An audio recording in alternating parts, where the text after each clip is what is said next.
Baik, penyebaran berita palsu adalah satu perbuatan salah yang boleh didakwa di bawah akta yang kita ada dalam negara kita hari ini. Dan juga terima kasih kepada Shu dan juga Ismail, pasangan serasi untuk Selamat Pagi Malaysia hari ini. Dan saya, Hafiz Dawson, akan terus mengemas kini apa yang kita dapat lihat berkenaan dengan berita palsu yang sudah pun mula menular sejak semalam. Dan elok kita mulakan dengan satu laporan berita palsu yang awal kami terima bermula jam 9 pagi tadi daripada pasukan respon pantas KKMM. Dan elok kita mulakan pertama kita dapat lihat di sini adalah Menteri Luar Negeri Datuk Seri Hishamuddin Tun Hussein menafikan dakwaan Migrant Care Perhimpunan Indonesia untuk Buruh Migran Berdaulat bahawa kerajaan Malaysia mengusir rakyat Indonesia secara besar-besaran sepanjang tempoh Perintah Kawalan Pergerakan PKP. Baik, untuk makluman kita juga berkenaan dengan berita palsu ini, sebenarnya Malaysia dan juga negara-negara ASEAN lain mengambil semangat ASEAN ini untuk membantu setiap rakyat Malaysia ataupun Indonesia yang berada di negara kita untuk kita sama-sama bantu tak kala kita dikurung ataupun perintah berkurung ini dalam tempoh PKP ini. Jadi kerjasama yang dilakukan oleh kedua-dua negara sama ada Malaysia, Indonesia, Malaysia, Singapura dan sebagainya, ini adalah menunjukkan semangat ASEAN. Maka dakwaan seperti ini adalah sebenarnya dakwaan yang tidak berasas dan tidak benar sama sekali. Baik, seterusnya kita ke selatan. Pihak Hospital Segamat Johor menafikan dakwaan bahawa hospital tersebut mengebahkan tentang kes positif COVID-19 di setiap kawasan di daerah Segamat. Dan ini juga merupakan satu laporan palsu yang ditularkan sejak semalam berkaitan dengan dakwaan bahawa Hospital Segamat mengatakan bahawa hospital tersebut mengebahkan tentang kes positif COVID-19 di setiap kawasan di daerah berkenaan. Dan ada perinciannya selepas ini saya akan kongsikan. Dan yang ketiga, Ketua Polis Daerah Penampang Sabah menafikan dakwaan kejadian samun di sebuah kedai seberneka di Putatan. Walhal sebenarnya kejadian tersebut adalah berlaku di Taman Seri Muda Shah Alam. Dan apa yang menariknya adalah video tersebut telah pun ditularkan pada tahun 2019 dan diulang semula dan juga mencetuskan keadaan huru-hara dan hanya menukarkan lokasi saja untuk menjadikan cerita ini benar. Hakikatnya, berita ini adalah palsu. Baik, seterusnya kalau kita boleh ulang siar semula apa yang ditayangkan semalam daripada pasukan respon pantas berkaitan dengan berita palsu. Di sini kita ingin lihat Ahli Dewan Undangan Negeri Adun Permatang Selangor menafikan dakwaan melalui kiriman teks dan nota suara yang mengatakan terdapat kes positif COVID-19 di Taman Nilam Sungai Terap. Dan yang kedua, Majlis Pembandaran Kemaman Terengganu menafikan dakwaan bahawa pasar cukai akan ditutup bermula 1 April semalam, di mana pihak majlis tersebut atau pihak polis daerah Kemaman tidak pernah mengeluarkan sebarang kenyataan berkenaan dengan penutupan tersebut. Baik, perinciannya juga kami akan kongsikan sebentar lagi dalam Sebenarnya.my berkenaan dengan penutupan pasar cukai ini. Dan seterusnya dari pasukan respon pantas juga berkenaan dengan Jabatan Kesihatan Negeri Terengganu JKNT menafikan kebenaran hebahan yang meminta sesiapa yang telah mengunjungi 7 kawasan.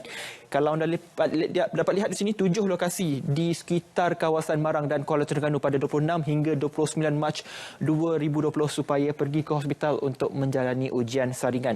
Dan JKNT pada masa yang sama menafikan bahawa dakwaan yang tersebar adalah tidak benar. Dan juga masih di Terengganu, Ketua Polis Daerah Marang menafikan dakwaan pasukan khasnya yang bantu mengiringi petugas KKM menghantar pesakit suspek COVID-19 pulang ke rumah, di samping menafikan juga pernah melarang orang ramai ke pasaraya sekitar Marang kerana kononnya pesakit tersebut keluar mengunjungi pasaraya berkenaan.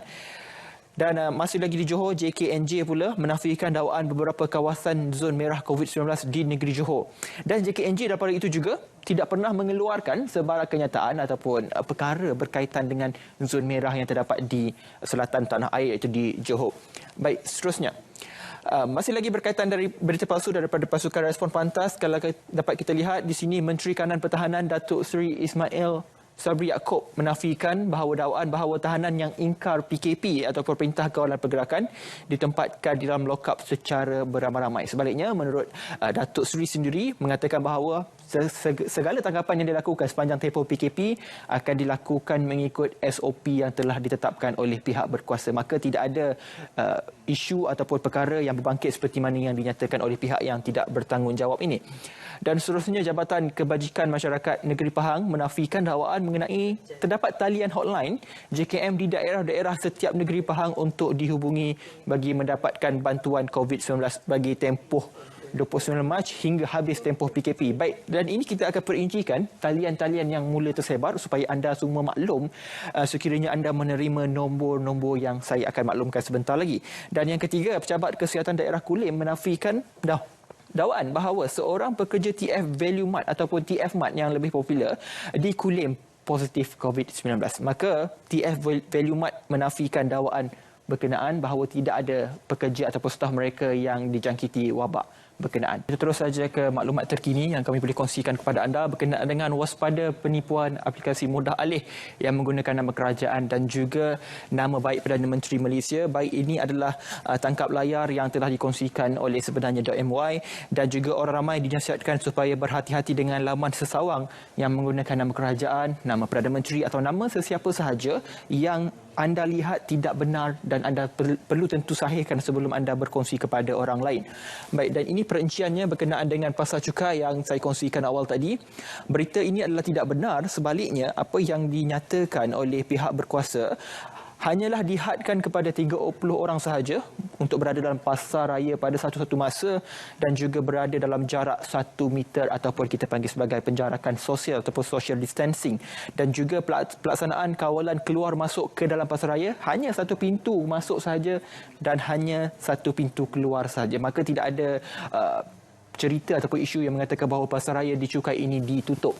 Baik, ini yang kita bercakap tentang Hospital Segamat tadi, dan ini adalah laporan terperincinya di sebenarjournal.my, hebahan maklumat daripada Hospital Segamat sendiri, dan ini adalah tangkap layar. Kalau saya boleh besarkan sedikit gambaran ini adalah contoh ataupun tangkap layar yang telah pun ditularkan oleh pihak yang tidak bertanggungjawab. 12 orang dilaporkan positif dan kesemua yang dilaporkan ini adalah tidak benar. Baik, seterusnya, dan ini turut menarik perhatian ramai pihak berkenaan dengan anggota ATM dipukul individu kerana melanggar tempoh ataupun larangan PKP. Jelas sekali kenyataan ini adalah tidak benar dan sebenarnya .my turut menyediakan satu nota suara di sini, jadi anda boleh dengar sekiranya anda tidak menerima mesej berkenaan. Tapi saya yakin dan percaya mesej ini sudah pun menular secara meluasnya. Dan juga menurut Jeneral Tan Sri Afendi Buang sendiri, Panglima Angkatan Tentera merasakan kekecewaan dan juga rasa sedih dengan berita ini, dan menganggap mereka yang mengatakan atau menyebarkan berita palsu ini adalah satu perbuatan yang melampaui batas, adalah tuduhan yang keras kepada pihak ATM sendiri. Dan seterusnya, dan ini perinciannya berkenaan dengan talian hotline JKM Negeri Pahang. Jadi kalau anda boleh lihat di sini, daerah Pekan, Kuantan, Maran sehinggalah ke Bentong dinyatakan, dan talian ini adalah tidak benar. Jadi anda perlu berhati-hati sekiranya anda menerima nombor-nombor yang tertera di kaca TV anda ketika ini. Baik, pastinya anda perlu menggunakan formula SURE as a source you understand our research evaluate sebelum anda mendapatkan maklumat ini. Baik, seterusnya. Dan mereka yang pernah ke 7 kawasan yang saya kongsikan tadi di daerah Marang dan Kuala Terengganu perlu menjalani ujian saringan COVID-19 juga adalah palsu. Okey, baik, kalau anda dapat lihat di sini ini adalah lokasi-lokasi yang dinyatakan sehingga ke Pasaraya Wahab, Pasaraya Ziri, Pasaraya Maidin Mall dan sebagainya. Semua ini adalah tidak benar. Jadi mereka yang sudah pun ke kawasan yang dinyatakan ini tidak perlu panik, tidak perlu gusar kerana tidak ada arahan untuk anda menjalani ujian saringan COVID-19. Justru anda perlu berada di rumah sepanjang tempoh PKP ini bagi mengelakkan sebarang jangkitan ataupun kita berusaha untuk memutuskan rantaian COVID-19.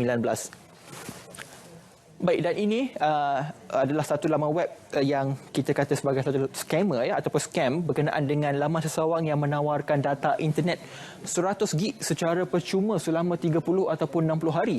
Dan jelas kenyataan ini adalah satu kenyataan yang tidak berasas kerana syarikat telco di Malaysia hanya menyediakan 1 gig satu hari bermula jam 8 pagi sehingga 6 petang bermula semalam 1 April. Jadi ia boleh didapati secara automatik ataupun anda boleh memohon dengan telco yang anda miliki ketika ini.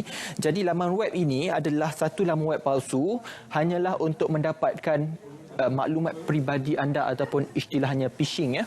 Baik, seterusnya kalau anda boleh lihat di sini juga video insiden kes Samun yang didakwa di kedai 99 Speed Mart di Putatan adalah palsu yang saya kongsikan tadi, dan inilah video yang tersebar berkenaan dengan rakaman ataupun video yang telah pun ditularkan semula yang berlaku pada tahun 2019.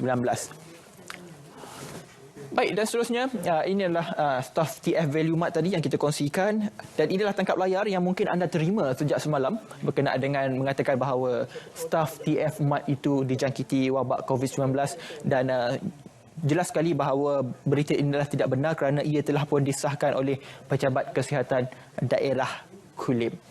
Baik, semalam Ketua Pengarah Kesihatan Datuk Dr. Noor Hisham mengatakan bahawa kita mempunyai peluang yang sangat cerah untuk memutuskan rantaian COVID-19. 2 minggu kita telah lakukan PKP dan 2 minggu ini menjadi penentu akhir kita supaya kita dapat memutuskan secara sepenuhnya apa yang dikatakan sebagai wabak COVID-19.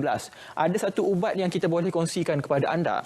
Ubat ni anda tidak boleh dapatkan di farmasi ataupun di mana-mana kedai klinik kesihatan kerana ubat ini adalah duduk di rumah. Jadi semua orang sudah pun memiliki ubat ini, jadi anda perlu taat setia ataupun mengambil ubat ini secara sepanjang 14 hari bermula semalam. Jadi ini adalah ubat yang mampu membendung penularan COVID-19. Jadi ianya terletak kepada kita. Fikirkan sehabis baik, kalau anda mahu 14 hari bulan April sebagai hari terakhir PKP anda, jadi anda terus perlu berada di rumah. Jadi ini saja maklumat yang kita boleh kongsikan untuk pastikan sahih pagi ini. Kita akan kemas kini maklumat terkini berkenaan dengan berita palsu jam 2 suku di TV1 dan juga 6.30 petang juga di TV1. Baik, terima kasih.